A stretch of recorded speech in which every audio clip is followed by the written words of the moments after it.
On August 1st, 2022, this small mining town of Soledar in Ukraine had apartments, buildings, houses.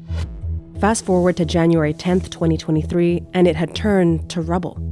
That same afternoon, a statement on the app Telegram surfaced claiming Wagner took control of this entire territory of Soledar. But even though the Russian army has been fighting across Ukraine for months, this message didn't come from them. It came from Yevgeny Prigozhin, a Russian oligarch with close ties to Russian President Vladimir Putin. He started out as a Kremlin caterer, where he got the nickname Putin's chef.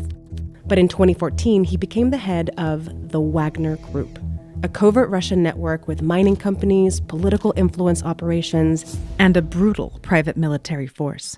Until recently, the Wagner Group was a secret operation, and claiming a public victory like this was rare. But things are starting to change. And the playbook of this dangerous group is becoming much, much clearer.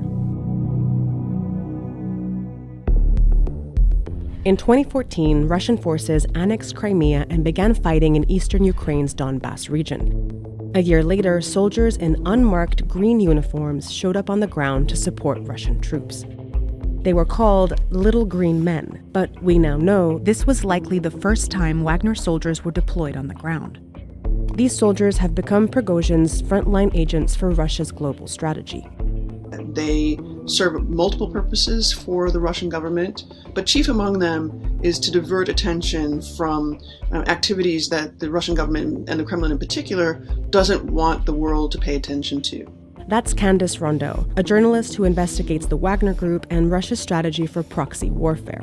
One of the main functions that the Wagner Group serves is to deliver weapons and military services to countries with which Russia has a military technical agreement. Russian law technically prohibits its citizens from fighting for money in foreign countries, but the opaque nature of the Wagner Group has allowed it to recruit tens of thousands of soldiers, mainly from Russia. Generally speaking, these are hardened military veterans at the command level, and then kind of at the sort of rank and file level, those who were not recruited from prisons tend to come from, elite backgrounds. In the beginning, you couldn't really distinguish them, but today the Wagner Group brand is completely recognizable by their emblems, their insignia, and their online brand. These guys now are basically kind of like the McDonald's of the Russian way of war. And this new visibility has given us a better look at the three strategies they employ to do Russia's dirty work around the world. The Wagner Group targets countries experiencing long conflicts or that are weakly governed or corrupt. Take Syria, which has been under authoritarian rule for more than 50 years, and in 2011 saw a civil war break out between the Syrian government and anti-government rebel groups. To fight the rebels, Syrian dictator Bashar al-Assad turned to his Russian ally for help. Shortly after, Wagner mercenaries appeared in Syria to support the government forces. Since then, all these countries have seen Wagner troops on the ground, most of them while going through periods of instability. This has allowed the Wagner Group, and by extension Russia, to expand its reach to at least 4 different continents. In particular in Africa, where at least 18 different countries have seen Wagner forces on the ground in the past decade. In these client states where Wagner is operating, a lot of the work is teaching local militaries how to do kind of reconnaissance and counterinsurgency, but often in a very rough way. The Wagner Group generally does this by spearheading brutal military incursions, like in Mali, another prime target for Wagner. Since 2012, Mali has been fighting a jihadist insurgency and has experienced 3 coups in just 9 years. 2 of the 3 coups brought Assimi Goïta to power, a Russian-backed president that remains in power today. For nearly a decade, Mali had military support from France, its former colonizer. But in 2021, when France started to withdraw its army, it's widely believed Mali contracted Wagner troops to help them fight against the rebels and secure power. Mali denies the deployment of Russian mercenaries from the Wagner Group, but satellite imagery analyzed by the Center for Strategic and International Studies suggests they arrived quietly in December of 2021 and built a military base and access roads by the airport to facilitate their deployment. One of the biggest motivations for standing up a ghost army that nobody can quite describe or define. The main purpose of that is to make sure that the activities that the people do are not seen and cannot be traced and tracked. But that doesn't always work. In April of 2022, a mass grave in the Malian desert was traced back to the Wagner Group. They've also been linked to other violent incidents in Mali, including here, where they killed about 350 men in March of 2022.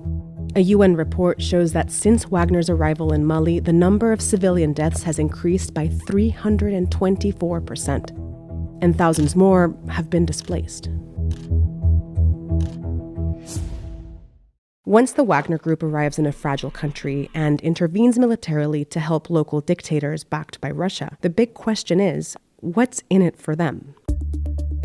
Because they're so integral to the military technical agreements, they're also part of a cycle of debts and loans that are incurred when client states of Russia want to, improve their armies. In exchange for those loans, typically, the Wagner Group, through a series of shell companies, will get payment in the form of oil or gold or uranium even. Which is exactly what happened in Sudan. A country that's been under autocratic rule for 3 decades, went through a series of coups, and is now ruled by Sudan's military. Sudan's relationship with the Wagner Group began in 2017. At the time, Sudan's then president Omar al-Bashir felt his grip on power slipping and met with Putin to establish a new alliance with Russia. Transcripts show he presented Sudan as Russia's key to Africa. Soon after they met, Russian military vehicles like this one were spotted on the ground. And videos of Wagner troops training Sudanese soldiers surfaced on social media. In 2019, when al-Bashir was overthrown in a military coup, the arrangement persisted, proving just how enmeshed Wagner troops and the Sudanese army have become. And that's because the Wagner Group has a lot to gain.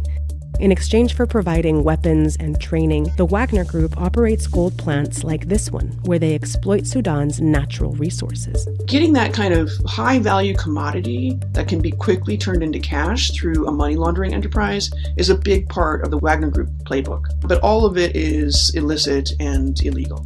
And Sudan is only one example. The Wagner Group's illegal mining activities span the whole continent.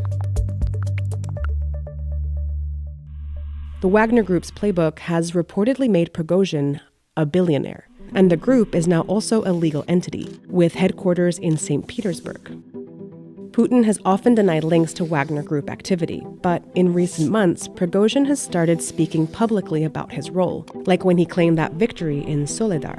It's drawn new sanctions and increased scrutiny from around the world. And that poses a serious challenge for Putin's regime and military influence across continents.